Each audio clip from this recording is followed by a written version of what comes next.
चलिएगा मैं आपको बता दूं कि एक स्टूडेंट है जो अपनी कॉपी को किस तरीका से उन्होंने लिखा है, कितना बढ़िया लिखा है। और इंटरमीडिएट यानी कि 12th बी की कॉपी है, सामान्य हिंदी की है। ठीक है, तो किस तरीके से लिखना है, कैसे आपको आंसर देना, जैसे खंड का आपने तमाम कापियां देखी होंगी, ऐसे लिखो ऐसे लिखो ऐसे लिखो। बट मैं आपको बता दूं कि मेरे हिसाब से यह कापी सबसे बेस्ट लिखी गई है। आपको जरूर देख लेना चाहिए किस तरीका से हमें आंसर देना है, उत्तर देना है। जैसे खंड का है तो खंड का में प्रश्नोत्तर संख्या इस तरीका से कुछ लिखिएगा, फिर आंसर लिखिएगा उसका जो विकल्प सही हो। इसके बाद आप देखें आगे, फिर आप इस तरीका से आंसर लिखिएगा। आंसर भी इनके सही प्रकार से है, बिल्कुल इस तरीका से आपको मतलब दिखाई दे रहे हैं। प्रश्नोत्तर संख्या टू का खा, इस तरीका से आप लिखें और बीचम बीच लिखने की कोशिश करें, ठीक है ना।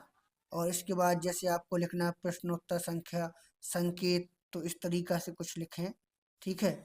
जैसे दिया गया है प्रस्तुत संदर्भ है, संदर्भ। कापी लिखने का तरीका तो भैया सबसे अच्छा यही है मेरे हिसाब से। यहाँ देखें तो प्रश्नोत्तर संख्या 3 का थर्ड है व्याख्या, कुछ इस तरीका से प्रश्नोत्तर संख्या ऐसे। और इसी तरीका से मैं आपको बताऊं कि भाई देखो, मेन चीज़ है प्रभावशाली भाषा को होना। भाषा भी और लेखनी अगर आपकी प्रभावशाली है तो आपके बिल्कुल आपके जो मार्क्स हैं तो बिल्कुल मिलेंगे। जैसे मान लीजिएगा कि दिया गया है वासुदेव शरण जी का संक्षिप्त परिचय है, तो जन्म, जीवन, मृत्यु, पिता, माता, कुछ इस तरीका से आप उसको परिभाषित करें, लिखें, ठीक है। तो मेरे हिसाब से सबसे बेस्ट अच्छे तरीका से लिखा भी गया है, साहित्यिक परिचय है, ठीक है।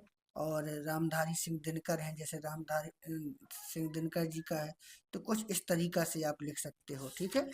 और उसको हाईलाइटेड जरूर कर दें, जैसे मान लो यहाँ जीवन परिचय, साहित्यिक परिचय, रचनाएं जो हैं इस तरीका से, ठीक है।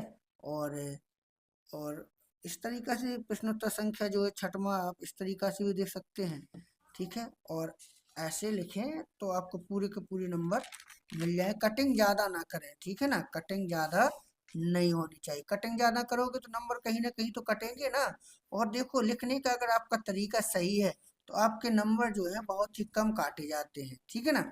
मतलब प्रभावशाली होना चाहिए। आपकी कॉपी ही तो है जो एग्जामिनर को, जांचने वाले को प्रभावित करती है। आप थोड़ी उसके सामने हो, आपका नाम थोड़ी उसके सामने होता है। आपके लिखने का तरीका है, किस तरीका से आपको कॉपी को लिखना है। देखो इस तरीका से आप सभी पूरी कॉपी मैंने बता दी है। भैया ने बहुत अच्छे शानदार तरीका से लिखा भी है।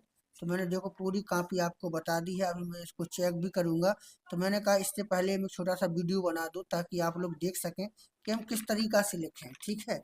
और मैं ये भी बता दूं कि जो अधिकांशतः जो बच्चे हैं, ठीक है, तो इसी तरीका से करें तो ज़्यादा कुछ बेनिफिशियल हो जाएगा, लाभकारी हो जाएगा, ठीक है। तो जैसे आपका एप्लीकेशन है, प्रार्थना पत्र है, तो कुछ इस तरीका से कुछ बच्चे जो है इसका तरीका गलत कर देते हैं, तो उस तरीका को गलत ना करें, ठीक है, ऐसे ही लिखें।